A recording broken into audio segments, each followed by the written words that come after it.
Welcome to the Eternia Archives weekly podcast where we discuss current historical gaming topics that are of interest to us and our followers on social media. If you like our content, consider hitting that thumbs up icon, subscribing to our channels in the description below, following us on Twitter, and joining our Discord server with the invite link in the video's description. Now, this week we have a very special guest. Very special guest, the man, the myth, the legend, Erick Landon RPG. So Hello, Lane, everybody. Let's go. Do you Yeah. want to take it away, buddy? Yeah. So first of all, Eric, thank you so much for joining us today. It's a pleasure to have you on. We've been looking forward to it. This week we will be for our topics. We first will be going over our top 3 RPGs that have influenced us, and then after that, we are going to talk about one RPG. We're each going to give one RPG that we would like to see remade on the PS5, and then another one RPG that we would like to see a sequel to on the PS5. And lastly, for our topic, we will have what makes a game age better than others. And then, after that, we'll do our normal what have we been playing this week and time permitting Q&A. So with that out of the way, Eric, you're our guest. Why don't you go first? What are your top 3 RPGs that have influenced you? I think most of us probably already know the answer to this question. Time and eternity, Trace, yeah. That's right. I'm Draken.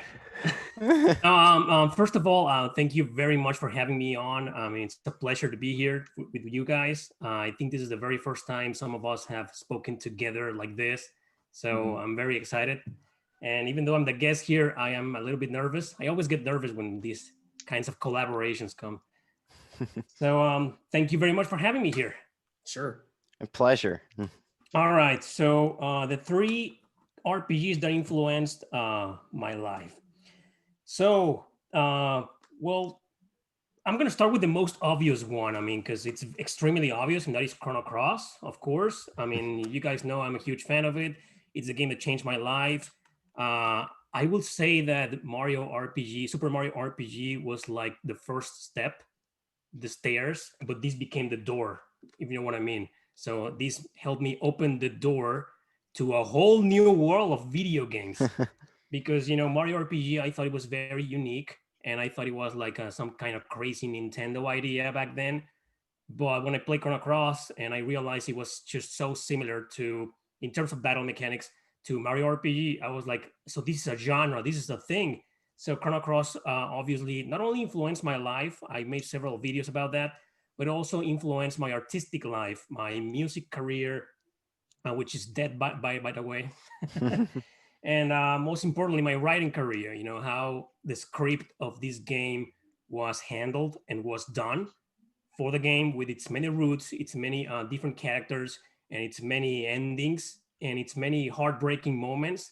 I think it influenced a lot of my writing style.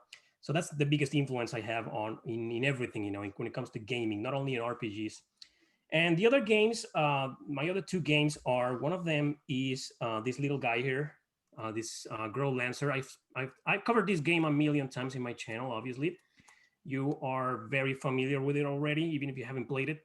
But the thing about this game is that this is I want to say this is the second game I played that, in terms of roots, endings, and several characters, it was the second game I played in my life that was very similar to Chrono Cross in storytelling and story structure. So and Chrono Cross isn't exactly about war politics, and this game is exactly like that. So it influenced also my writing career because on how these characters were handled. I don't want to spoil the game to anybody, but let's just say that at the very beginning, the game makes you go through all these 3 or 4 hour prologues, with also how it also influenced what made me choose certain other RPGs, what made me give them preference over other RPGs. So it is I want to say this is like a pillar in my gaming life, this game, even though it's very obscure and underrated. And well, for my third RPG that influenced the heck out of me, I couldn't choose just one game. I couldn't do that. And I'm pretty sure Rad is going to agree with me. I had to choose the whole series, and of course, it's the whole Suikoden series. So this is the gift he sent me. Thank you very much, Rat. This is the guy who sent me this game. Everybody. Anyway, Didn't know that. Anyway, so yes, Suikoden was like meeting Chrono Cross with Grow Lancer at the same time, fused together. This wasn't the first Suikoden I played. The first one was Suikoden Tactics, which was like very different. To me, it was just another average tactical RPG. So I played it, but I made a little research and I realized it was a whole franchise. So eventually I downloaded, I think the first Suikoden, but it didn't work. So I downloaded the sequel instead, which was this one. So my first true Suikoden game, because Tactics is a spin-off, was Suikoden 2. Wow. You know, it actually, you know, everything that I've said so far about Chrono Cross and Grow Lancer was in that game. And then on the first game, and then Suikoden 5, Suikoden 4, Suikoden 3, and I fell in love with the series. And it also influenced how I pick my RPGs, that the more they resemble games like these three, the more I like them. These are my 3 picks. That's awesome. I haven't played Grow Lancer 5 yet. So can I go into that game without playing the others? Yes, good question, because you know the first 3 Grow Lancer games are deeply connected. I mean, you don't necessarily need to play the first one to understand Grow Lancer 2 and 3, because we never got the first game, sadly.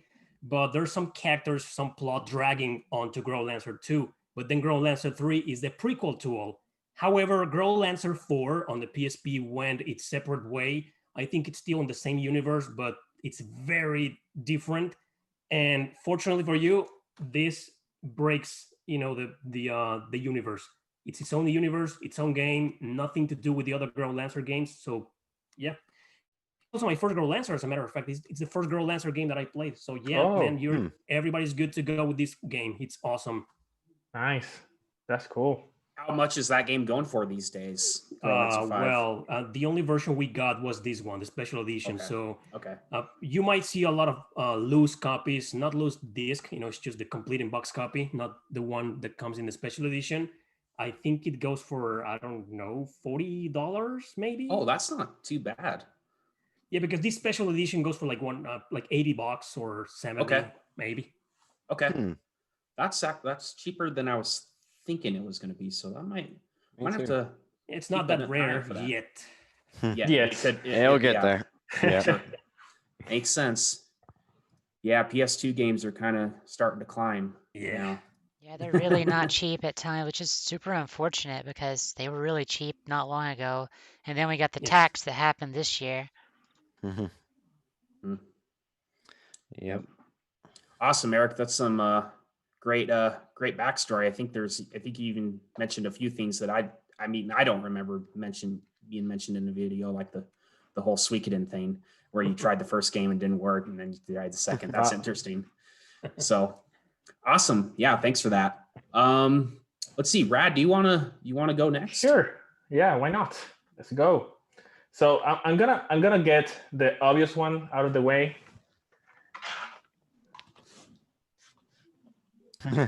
So there was a time where, story short, I got into JRPGs really late. I would say I got into JRPGs like deeply, I would say like 5 years ago. Like nowadays I play like 90% of my games are JRPGs probably. But when I played Kingdom Hearts, that was not the case. I used to play other stuff like, I don't know, like sports games, action adventure games, puzzles games, racing games, everything. I didn't care. And there was a time I didn't know better. I just knew Kingdom Hearts and Pokemon. That's all I knew about RPGs. I didn't even know the term RPG. I just knew that I liked those games so much. But yeah, actually, when I got my PS2, Kingdom Hearts 1 was the only game I had for a while. So I played that nonstop. But that's probably why I developed such a fun with Kingdom Hearts 1. And since Kingdom Hearts 2 is a better game than Kingdom Hearts 1, then those two games, yeah, I played them so much. I stopped playing them for a while, and then I went back to them, and I realized how rough it is going back to Kingdom Hearts 1 now compared to when I used to play the game in 2002, right? I mean, probably Kingdom Hearts 2 spoiled me a little bit in that sense. But yeah, no, definitely one of my favorite series of all time. But mostly because what it means to me in terms of gaming in general. So I just mentioned that there was a time I played a lot of things. Now I play 90% RPGs or probably more. There was a game that made me make that change. Yeah. Tales of Exilia. Nice. Such a good game. When I remember getting this copy, this copy, like, I don't know, like 4 years ago or something like that. And with that game is when I discovered how deep JRPG stories can be. Great characters. Probably my favorite battle system in the Tales of series. One of my favorite villains of all time in Gauss. Such a fantastic game. I fell in love with it, and after beating that game, that's when I realized JRPGs are so cool, and I started doing research, and probably that's when I found so many series, like because I've heard I have heard about Final Fantasy and Dragon Quest and Shin Megami Tensei, Persona, Fire Emblem, but I never cared that much about those series, until I realized that there's something in JRPGs, and yeah, that was the game that started all for me in terms of the genre per se. And I know Eric likes this game a lot, so that's actually cool.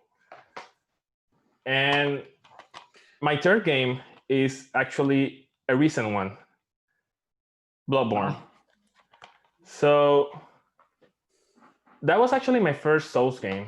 I didn't care about the subgenre. I didn't care about horror games. I didn't care about difficult games until I played that game. The atmosphere was so the Victorian setting was so horrifying and so amazing at the same time. I felt that the game was hard, really hard, but it wasn't unfair. Most of the time I was dying because of mistakes I was making myself, and yeah, that's probably the first playthrough of this game. It's one of the best experiences I've ever had. Like exploring the new areas without knowing what horrifying thing I was gonna find next time, and what challenge was awaiting for me was something that I don't get that often in games nowadays. So yeah, that's why I treasured that game so much as well. Rad, you've talked so positively about Bloodborne for so long that I feel like, as much as I hate Dark Souls, like with all of my being and soul and mind, that I need to give Bloodborne a chance just because you love it so much. It is an acquired taste. I mean, if I definitely not a subgenre for everybody by any means. But yeah, but it's I guess it's the type of game that you either hate or love. We can't see Callie on camera, but I know she's just sitting there like, no, it's not true. It's not true. I mean, I guess it's like Death Stranding. Like, I think Death Stranding is one of the greatest games of this generation, and Lane thinks it's probably not even worthy as a drink coaster on your table. Hey, I mean, if one man FedEx try not to fall on your ass simulator is your thing, you do you. It's the story. The story, it's so good. You need to give it a shot. No, Callie actually convinced me to finish Death Stranding on YouTube, so I've been doing. Did you finish it? Did you actually? No, I have like 3 hours left. Do you mean like watching it? Yeah, I'm just watching all the cutscenes because the game is boring as hell. Gotcha. Sorry, Callie. It's okay. Team Lane, Team Callie. That's it's fine. Yeah, but those are my 3 games. Awesome, Rad. I can go next. So you guys, I think everyone here knows this, but my number one is The Legend of Dragoon. Yeah. I love this game. So I first played it when I was 10 years old. Yeah, I think I was 10 years old. It was one of the first games I got on my PlayStation. And I love the game. I've told this story before, but like I didn't really understand how to play an RPG at 10 years old because like I would get stuck at the same boss like over and over again. And it was because I didn't understand that you had to equip better equipment. I just thought, oh, you just level up, you know, and the swords, who cares what swords you're using or whatever. God, I was a dumb kid. But anyway, yeah, so I'd get stuck on the same boss over and over and over again. And then when I got a little bit older and understood how to play the game, then I finally, it clicked, right? I finally, finished the game when I was like a teenager. But yeah, kind of like you, Rad. Like when I played The Legend of Dragoon, I wasn't really. I played other kinds of games. I played, platformers and a lot of racing games. I was a big fan of racing games, mostly during the PlayStation 2 era. But so yeah, I kind of just coasted by and always had fond memories of Legend of Dragoon, but never really played another JRPG until this guy, Final Fantasy VII. So I played Final Fantasy VII when I was in high school.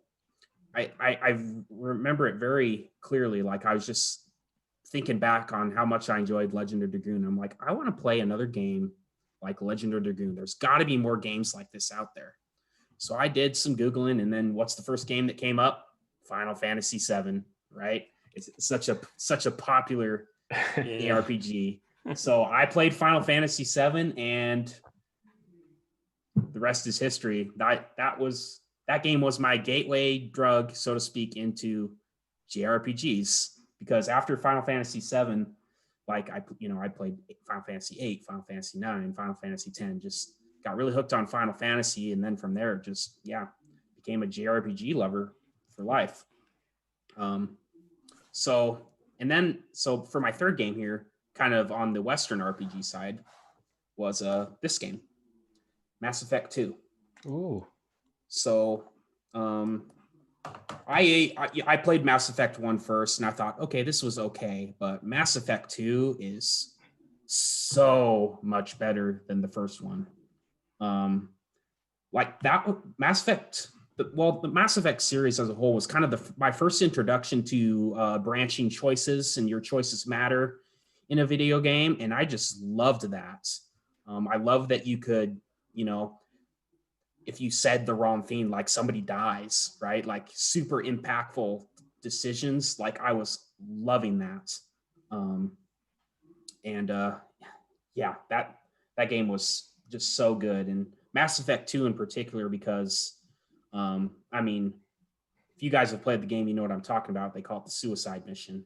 And basically it's everybody could live or everybody could die at the end, depending on what you choose throughout the game. So yeah, love that game. And I've played through the series a couple times now. It's definitely my favorite Western RPG series. So those are my three. Nick, would you like to go next? Sure. And when I first got started into RPGs, I started with Final Fantasy Mystic Quest when I was very young, and I thought it was amazing at the time. But nostalgia doesn't blind all things, and going back to it, the first game that really introduced me to like RPGs was Super Mario RPG and Legend of the Seven Stars, which I don't have because a complete in-box copy is like $250 for good condition now. So what I got is Mario and Luigi Superstar Saga, but the game is Mario RPG and the Legend of the Seven Stars, because I was like, what's an RPG? I didn't know anything beyond that point, and it kind of introduced me to the genre. It's just a really fun game that I go back to about every year or two and replay it. It's just a fun game to play through. It doesn't take too long. It's not too hard.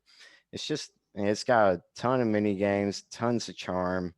It's just a great game all around, and it's one of my favorites of all time. And it really kind of drove me towards the RPGs, showing that it's not just number crunching. There's a lot of fun to be had with it too.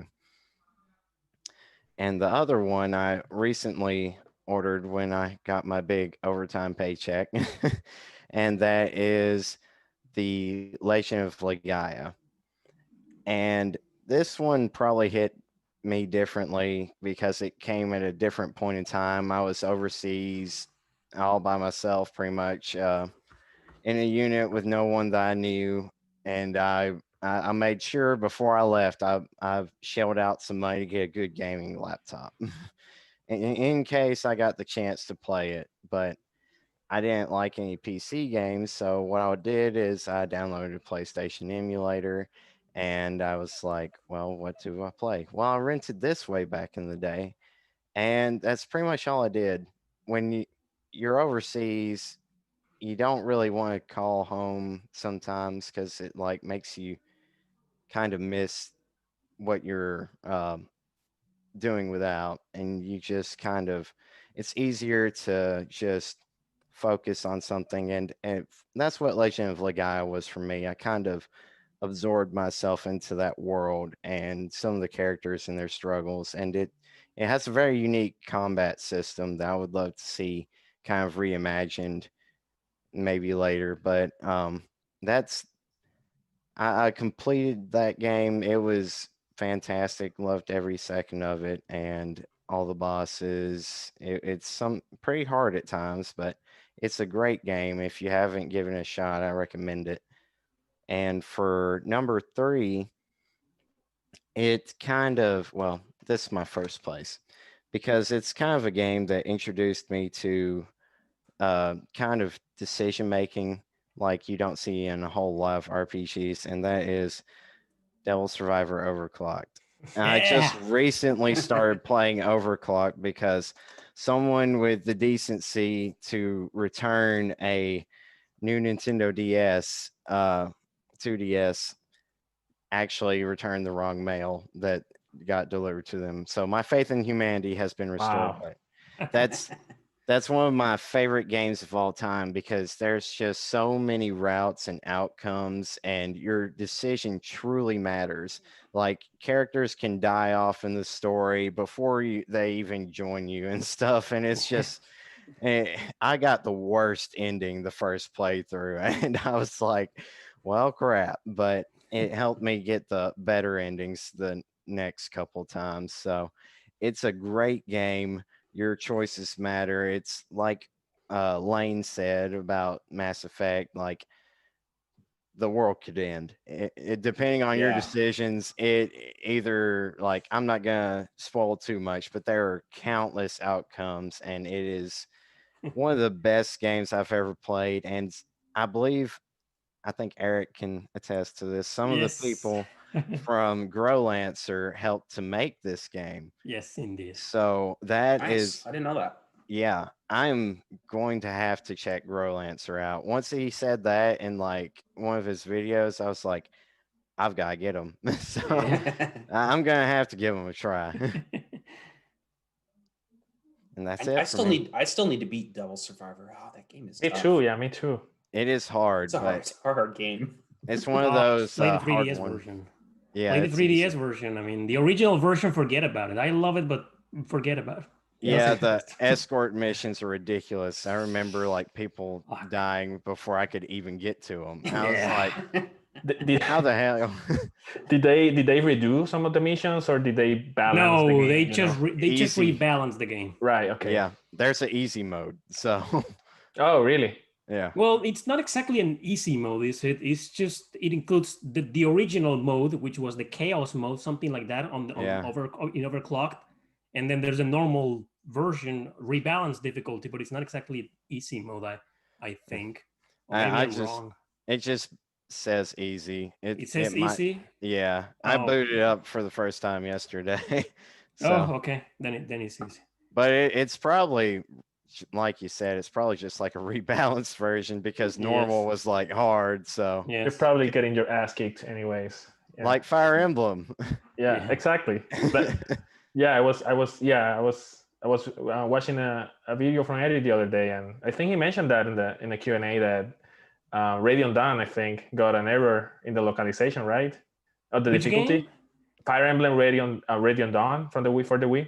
I don't know the whole story because I never really looked into it. All I know is that they fucked up. Like Yeah. I think it's just a matter. They just changed the names.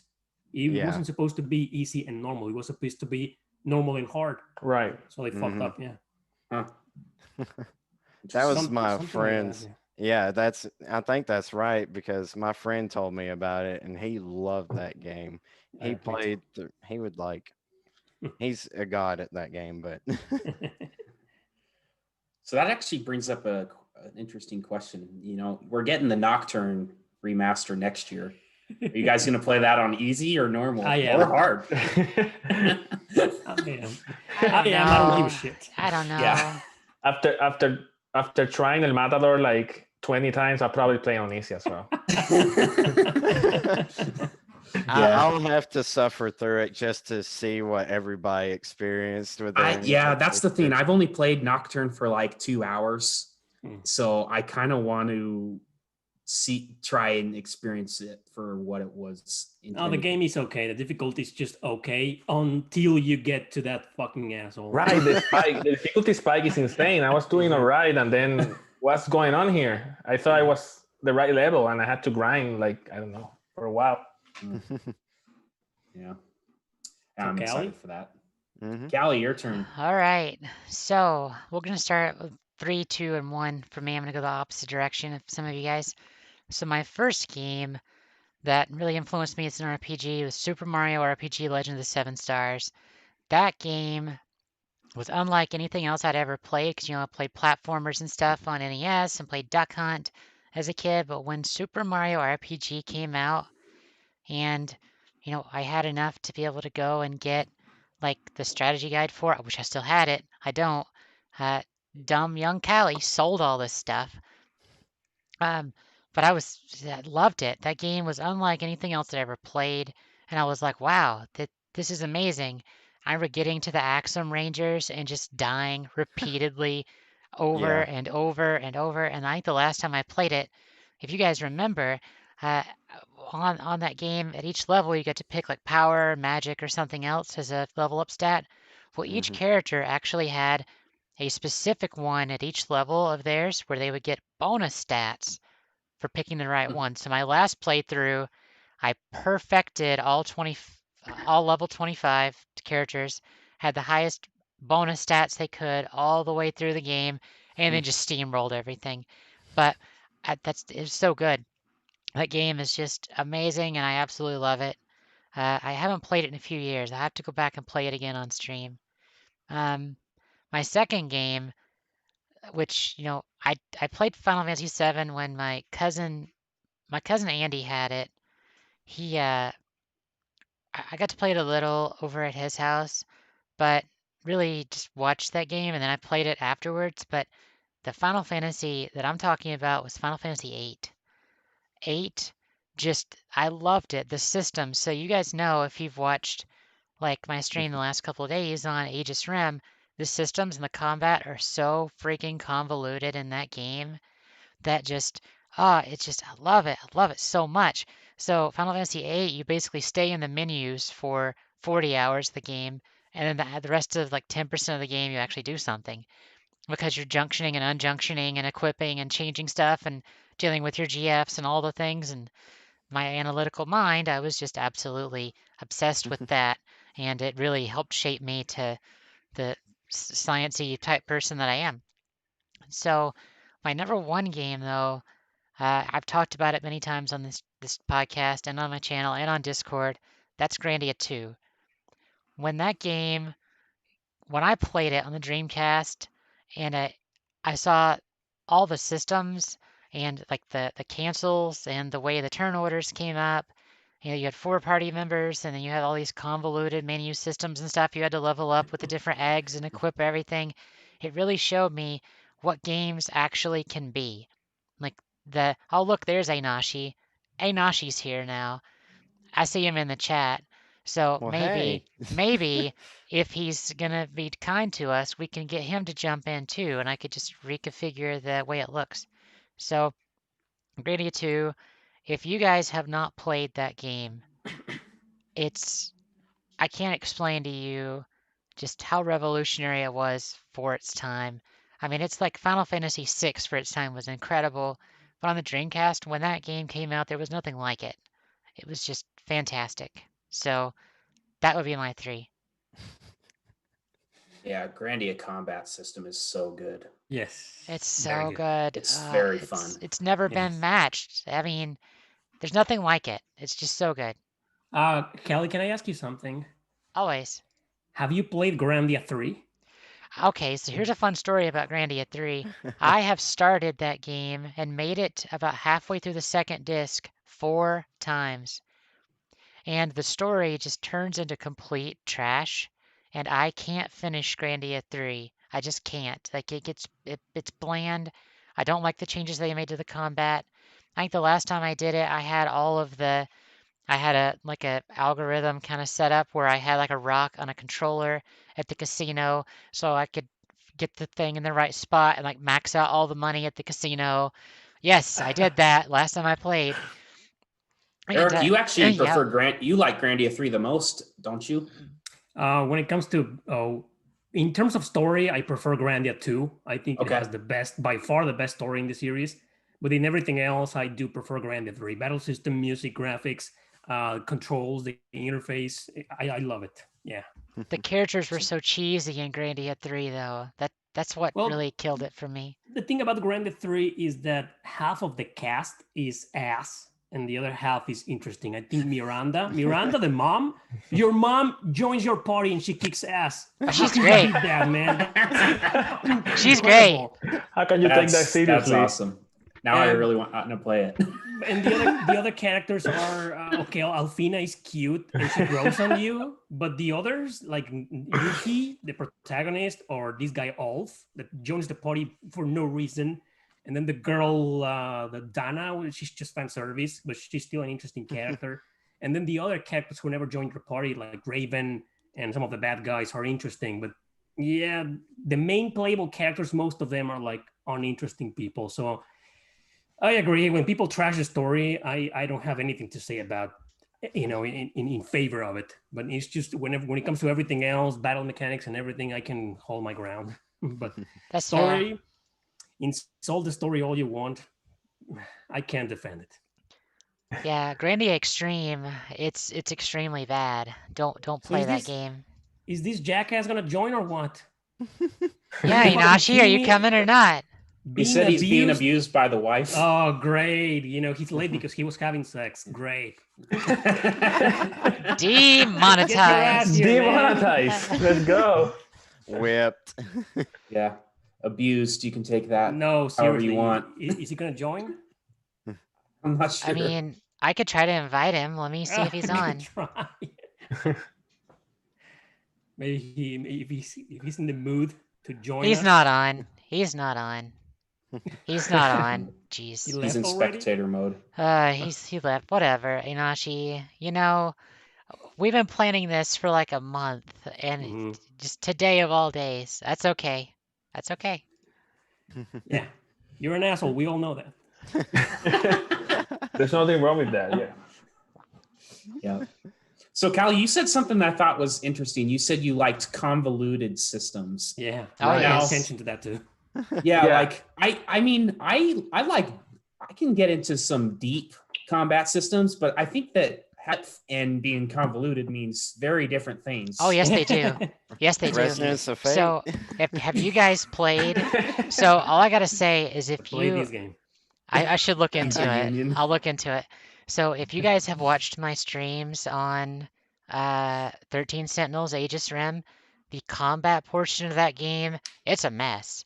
Like, there's 13 characters that you have to manage that you can only use them for 2 turns in a row, And if you do that, not I mean 2 battles in a row, and they become on cooldown and you can't use them and they don't get the defensive things, you have each thing to level up within them, and you have the systems to level up, and it's like macro scale RTS, strategy RPG, and you have to plan where stuff is at and have it's a mess. It's such a I love it. It's like the best battle system I've seen this year. Sounds like a grind. It's Are amazing. you Play it. are, Go. are you a There we fan of go. the Disgaea games? You're gonna laugh at me. I own all the Disgaea games. I've never played a single one. Okay. You just like that's You like like convoluted, don't you? exactly what you described. Go play those. I own all of them. I think I own all of them. Guys, there's a lot of games I own that I've never played, but I've wanted to play, but I only have so many hours in a day. You can What? flip this. You can stream them. I mean, like the Yeah, I could campaign stream is like good. the other 1,400 games I have, and I just have so many hours in a day. Just give me a break. Yeah.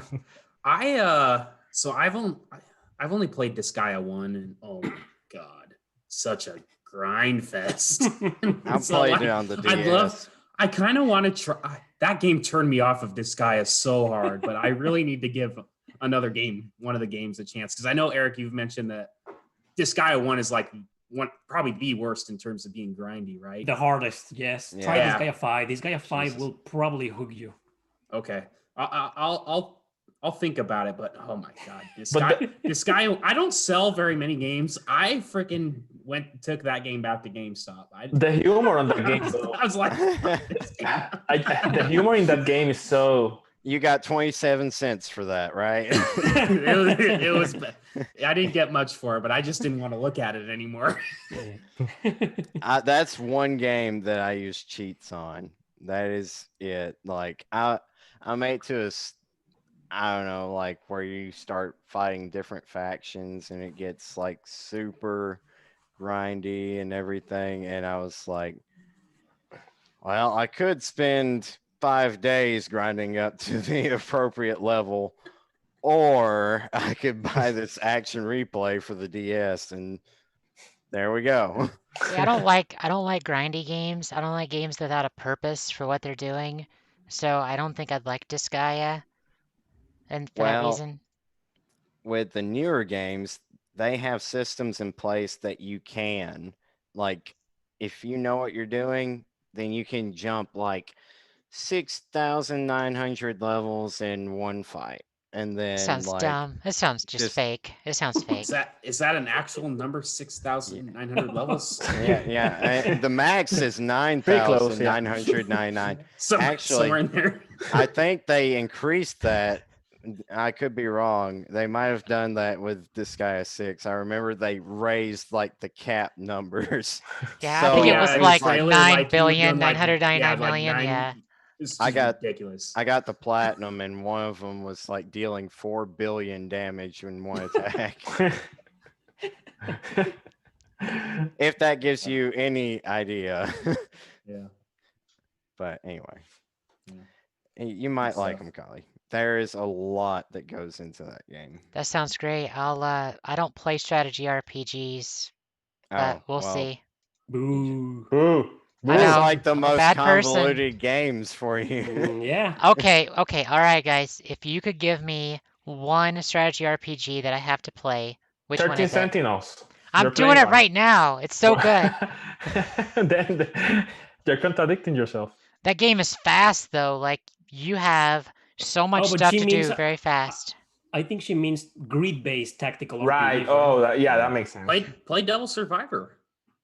I don't have $100 to spend on a 10-year-old Oh yeah, game. that game is You really can- Well, expensive. you can play the toughest nails version on the DS. I think it's For- like $40 or less. Yeah, I mean, I did. I did it.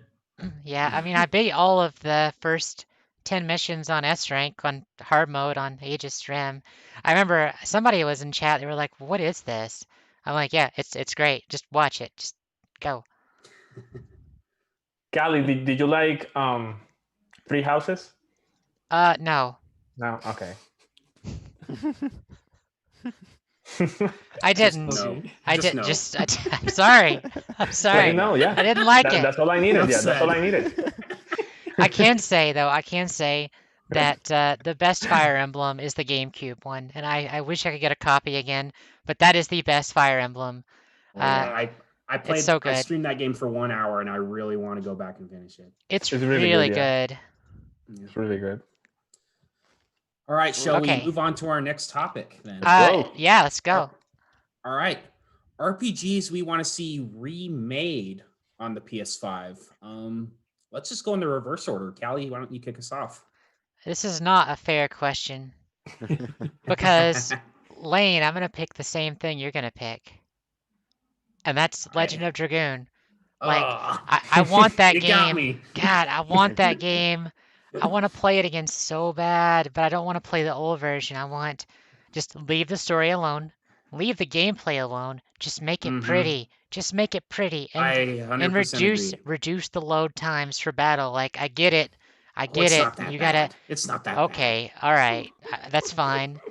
That's fine. Whatever. Okay. Wouldn't it be great Kyle, if it you was bad. At would least like the music is kick ass. music's The battle great? music Ah, it's is so kick ass. good. It gets me pumped, you know. Have you Got me beat pumped for Faust? the fight. Did you beat Faust in Legend of Dragoon? No. No? Okay. So the last time I played it, which was a long time ago, I beat Faust, and when I got to him, like I only had like fire resist armor for Dart, and everyone else just instantly died. And I'm like, well, okay, that sucks. But luckily I had so much fire resist on him that he just plinked away, and like after an hour or something of the battle, ta-da! Beat it. Hey. So Legend of Dragoon, if you guys haven't played it, it's amazing. It's incredible. Blue Point, you need to go remake that game. Let's get on it. So Please be true. please, Please be just true. you remade Demon Souls for all the crazy Souls fans. So why don't you go make an actual RPG for us, the RPG lovers? But That would they have make- to leave it like that. Actual Like RPG. Listen to turn-based. this. Please Listen to do not this. convert that into an action RPG. Please Leave Yes, it I agree. alone. I want the combat left exactly like it is. I agree. Yep. And please, for the love of God, get some good voice acting. I don't know. I mean, we could get the people that did Ephemeral Fantasia to come out and do it. No, Ooh, no. Or Chaos Wars. ooh, Yeah. let's go. I enjoy those. Yeah. So that's Damn it, mine. you stole my thunder. Well, then Callie. You pick a stole my different thunder. one. But now I got to think about it. Okay, Nick, you go, and I got to think of something else now. Okay. For my remake, I think Mega Man Battle Network could kind of use it because some of it is a little dated, and it's still got potential there, but it's got some things like I just feel like it could be updated and look good. Which Like- one? Just the first one? Like, yeah, it could use like some little modifications. It feels like a little unbalanced at times, and like if you don't know your chips, then you're dead instantly. But the Star Force games are a lot more balanced, kinda, if you go through those. But the original Mega Man Battle Network games, God, some of those battles are hard. Just updated graphics and keep most of the gameplay, and maybe this story's never been a big key draw for Mega Man, but maybe just rebalance some of the originals because going back through is hard as crap. I have Okay, never s- played that series, but you've talked really highly of it, so I really should go try it out. Combat's amazing. Just like I said, you gotta know your chips or else you're dead. So is it a better combat than Mega Man X Command Mission? It's not Very really different. yeah, not really turn-based. It's like an action RPG that you pause and pick your attack cards pretty much. It's like a card game kind of mixed with Mega Man Combat on a Grid, you need to watch it. It's very different. There's no good way to explain it. Battles take place on like a 9x9 grid, and panels can be broken. You can't step on them. There's all kinds of stuff. You just gotta check it out. There's no good way to explain it. It's Mega Man action RPG with trading card elements. Best way I can describe it. I'm gonna have to look into it. Okay, so I think I have my pick. I'm torn between two. Tell us both of them. I took your Can I tell- favorite. Can I just say? Can I just? Yeah, you owe me one. So my two picks. Well, I'll start with one. My first one is Vagrant Story. I just recently played that game not too long ago, and I really like it. But God, you're in menus like all the time. Like seems like every enemy is weaker to a different type of weapon. So you'll hit him a couple times, and then he'll do like no damage. Oh, let's try this weapon. Hit him, no damage. Oh, try a different weapon. It's just like, come on. That's what turned me off. I think Yeah. that seems like something I would like. You might like Vagrant Story, and I think it's a fun combat system. I like it, but it's just like it's just like I said, you always have to try a different weapon all the time, and it takes time, and then you got to reset up your what do they call them? They have like where you have to like time your attacks, where if you like right when you're swinging, if you hit a button, you'll do like some sort of extra attack, combo attack. And some of them work better than others. So again, it's like you're going back in the menu and changing all of your your hot skills and stuff. And it's just like, come on, I just want to play the game. I just want to kill things. So I think Skies of Arcadia did a better job at changing weapons. You just press a button, it changes the weapon type. Yes, I love it when turn-based RPGs have that. But so yeah, I think, and you're not gonna like this, but I think I want to play Vagrant Story in like a Souls-like action RPG. I think that game it just kind of has that same vibe as a Souls game, and I think it would be and it's maybe not necessarily like difficulty wise, but kind of progression wise. As a Souls game, I think it would fit that game really well. So yeah, so that's my first one. And then the second one, I might be stealing somebody else's here, but Xenogears. Xenogears, I tried to play that game for the first time like last year, and it is not aged very well at all. But the story is so good. Like I really, really like the story, but oh my God, like trying to, control the freaking robots and stuff, and it's just like, this sucks. Are you trying to tell me that the sewer level is not the best sewer level ever made? Yes, that's exactly what I'm telling you. Well, that's okay. Team Cali, Team Lane. I'd rank it about 43rd out of the 50 JRPG sewer levels out there. Every JRPG has a sewer level. Every single one of them. In a sixth sense, yeah. Every one of them. That's true. So, yeah, I think it goes without saying Xenogears was basically an unfinished game from the if you've played the last disc, you know that. So yeah, so those are my two, Vagrant Story and Xenogears. Rad, what is your pick? So I was thinking about this question yesterday. There's so many games I would like to be remade, but there is one that when I think about this series, I wonder why it hasn't been remade or something in the sense and something like that, because we only have like one horrible port, I guess 2 ports if you count mobile. Tales of Fantasia. Tales of Fantasia. That's a very good one. Yeah, that's the thing. That definitely needs a remake. Why? I mean, we only have the crappy Game Boy Advance version, and yes. The only way to play the game properly is through emulation, of course. And yeah, I mean, I would love a remake. Like, get rid of the random encounters. I guess I get that battle system was appealing back in the day, but now It's hard to play. Yeah, It's since hard to since the play now. Tales of games have evolved so much, I think, yeah, we should we definitely need a remake in the sense, something. It feels like from now on, Tales of games are gonna take longer to develop. If Tales of Arise is an indication of that, so maybe they can throw something like that in the middle of the next two games. That would be awesome. I would play that like right away. Me too. That would be my pick. Yeah, I can see that being a big hit. For sure. Well, the man, the myth, the legend, All right, Eric. Eric, what what's is yours? your pick?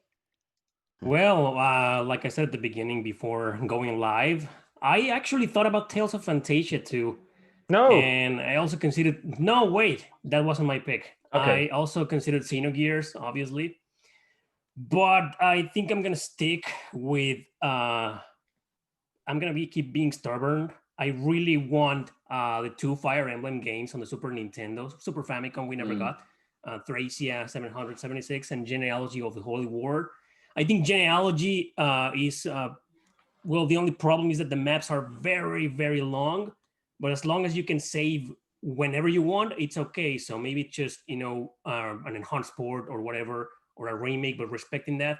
Thracia, however, it needs to be redone from the start, from scratch, man. That game is just full of major problems. And well, I don't really have much to say. I think Thracia at this point and me are a freaking meme already. We're a meme together. Yeah, I've covered that game a million times. I've bitched about it. I love it. I love it to pieces. I finished the game, and I don't know how I did it, but it's just the random number generator RNG needs to be refixed, like redone from scratch. And what else? Everything else just fine. The map design. Sometimes there's too many enemies that isn't necessary. I mean, you keep getting enemies, and sometimes when these enemy reinforcements appear on the map, you're like, okay, this is gonna be tough, but I welcome it. But then after several turns, again, more reinforcements, and then once again, and they keep throwing enemies at you unnecessarily. It's tiresome. There's a couple of missions that are just, about blocking certain points of the city so the enemy can't get in. And you only have like 2 characters or 3 characters that can really tank every single enemy out there. And all your other characters are useless. They're just sitting there because if you put them against any of these enemies, they'll die easily.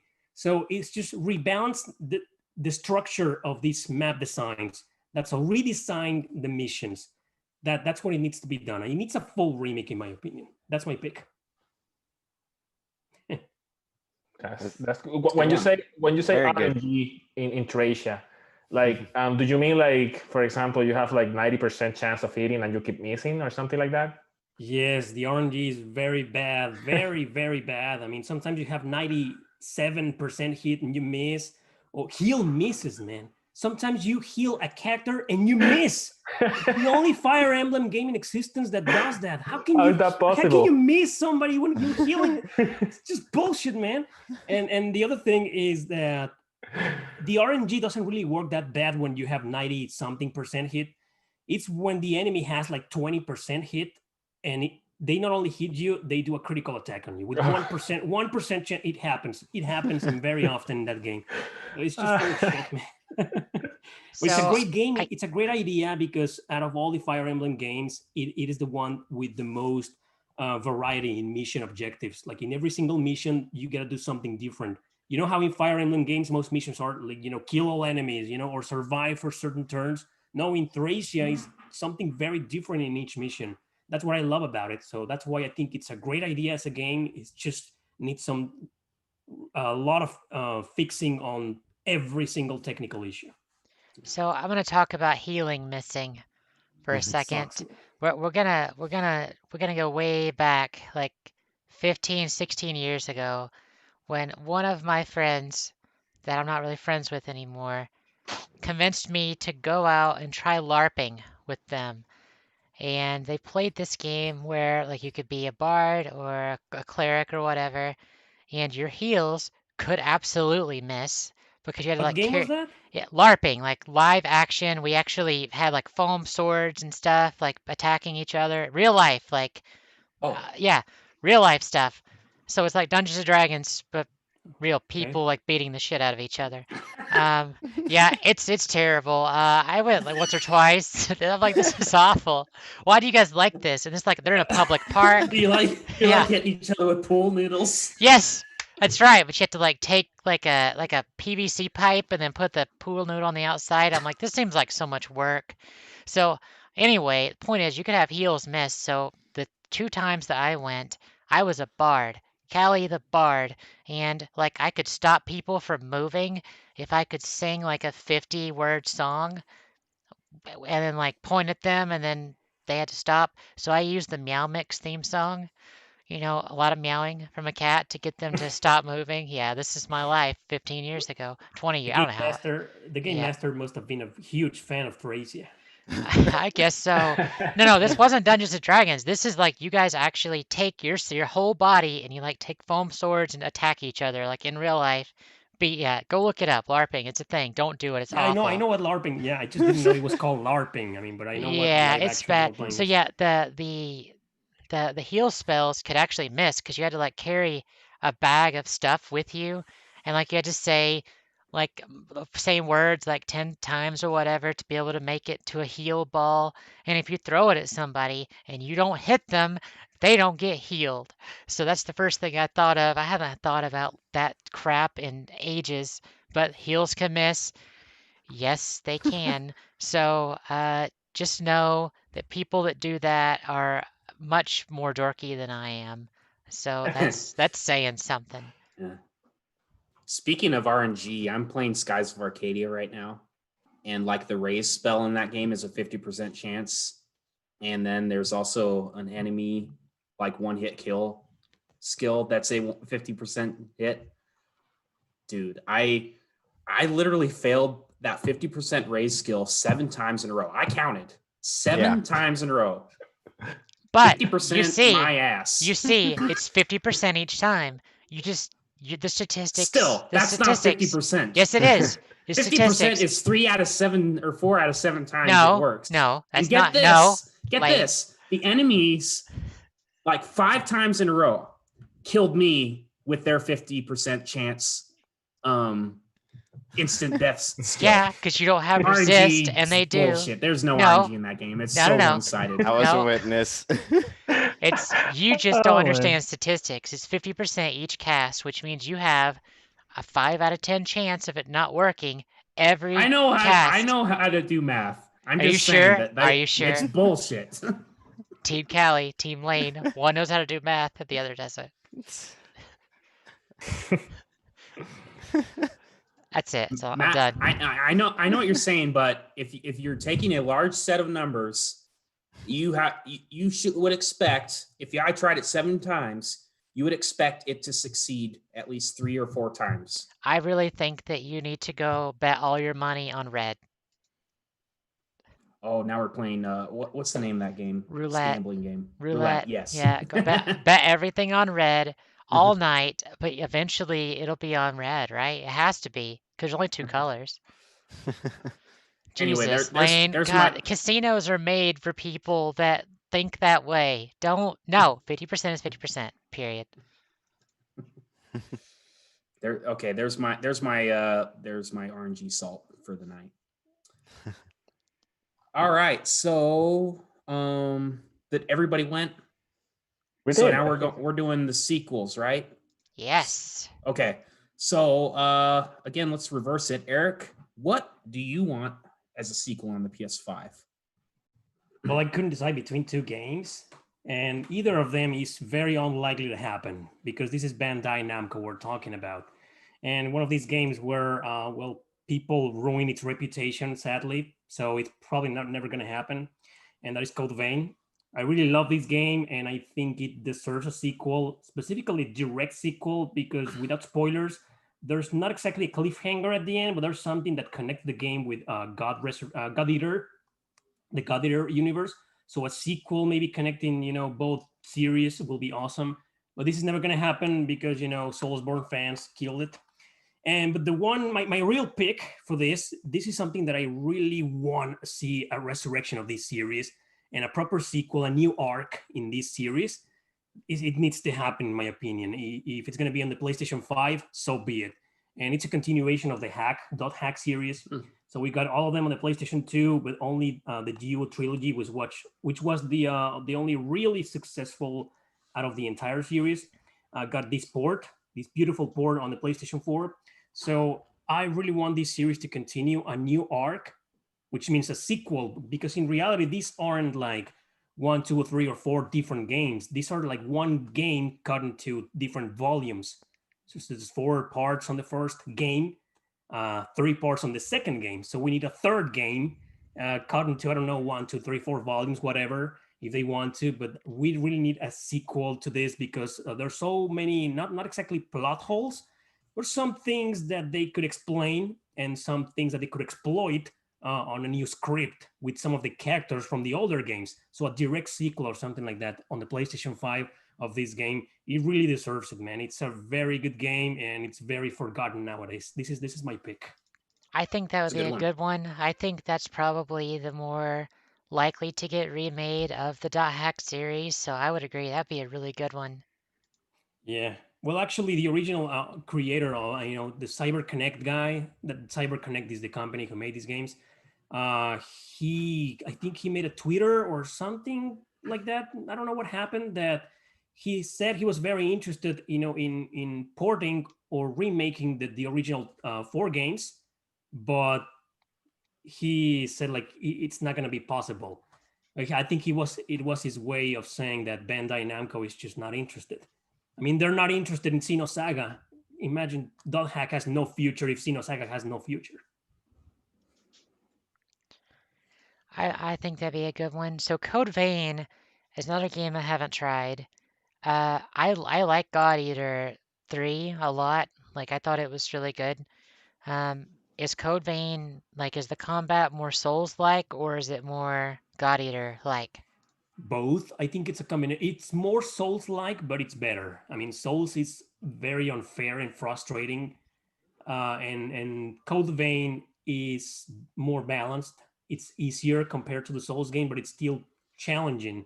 But I felt it was more balanced and more friendly. It's still very hard, very very hard for me, but compared to any of the Souls games, I think the combat is better. It's more balanced. It's not as grindy or as as technical or as unfair. Some enemies still can kill you with 1 or 2 hits, but it's usually, I don't know how to compare this because I played so little of the Soul series, so maybe I'm not the best guy to compare both games. But from what little I played of Bloodborne and Dark Souls 1 and 2, I've never played the third one. It is more Souls-like, the combat, but it's also its own thing because first of all, you have a party member. You don't have that in any of the Souls games. You have somebody aiding you, resurrecting you and just helping you against the enemies. And the strategies work a little bit different because of that. Sometimes you can use your ally to lure the enemies, or he lures them even if you don't want to, but that gives you a window to plan accordingly. And you can't do that in any of the Souls games. That's the only comparison I can make. Like I said before, I don't think I'm the best person to compare both games because I have never finished a Souls game, but I think Code Vein deserves more. It's just people said it was an anime Dark Souls. Big influencers thought it was bad, so the reputation was ruined. Bandai Namco noticed that, and they'll probably bury this game forever. I have it in the backlog. Yeah, I own it. I haven't played it yet, though. I played a couple of hours, and it is very tough. Code Vein, it is a very difficult game. So yeah, I mean, you have party members, and because of that, I feel like sometimes getting to the boss is harder than the actual boss. Like, since you can, as Eric said, like since you can lure the boss like with your party member, usually there's strategy behind it, but getting to the boss is another thing. But because there's a lot of enemies in Code Vein, like random enemies, and that can be frustrating. But I mean, I like those kind of games. So seems like it's a lot more story focused than the Oh, Souls yeah. games too. Yeah, for sure. Because you don't have in the Souls games you don't have story, you have lore. So Right. those Code Vein you actually have a story per se, and yeah, it's not fair to compare those two, I would say. Thank you for pointing that out, Nick. That's another thing that stands out in Code Vein. It actually has a linear, complete, full, fleshed out story, unlike any of the Souls games, which is like 10% story, 90% gameplay. And Code Vein is like 50-50. Absolutely. Yeah, thanks for pointing that out. That I missed that point. And we can all agree that another part of why people ruin its reputation, and the only part that probably deserves it, is that the insane amount of fan service is ridiculous. Like it didn't ruin the game, but it's one of those cases where the fan service was like, this shouldn't be here. I mean, it's like in Trails of Cold Steel 3. I mean, okay, I like the girls, I have fun, but when it comes to a story like that, it didn't need it. So it kind of ruined it a little bit for me. I think Erick's a little more Team Lane. Right, guys? Are you trying to say, well, no. Cold Steel 4 is, okay, I didn't like Cold Steel 3 till the last quarter. The first, 60 hours of the game I didn't like. It was very mediocre. And the fan service is way over the top, which means that Breath of the Wild / Hope probably was all over it. That's always been my problem with probably the biggest reason I like Cold Steel more than Sky and Crossbell games is because there's too much fan service. Yeah, man, like what the hell? Like Code Vein was the same case. Like, okay, thank you for letting me customize my girl the way I want her to, but Jesus, was it really necessary? The other girls, the other characters are like, what the fuck is this girl wearing, man? Yeah, if it's at the point where you can't take this character seriously, exactly, that's when it becomes a problem. Exactly. Yeah. What's your partner's name? Io or something, right? Oh, you get it late in the game. Io. I think it's Io. It's pronounced Io. I saw her in the trailer, so I was like, okay, so they're trying to appeal to a certain demographic here. To people like Breath of the Wild. He's a target audience. You know what? That's okay, because those companies need to have those people. They need their despair boy, their hope, their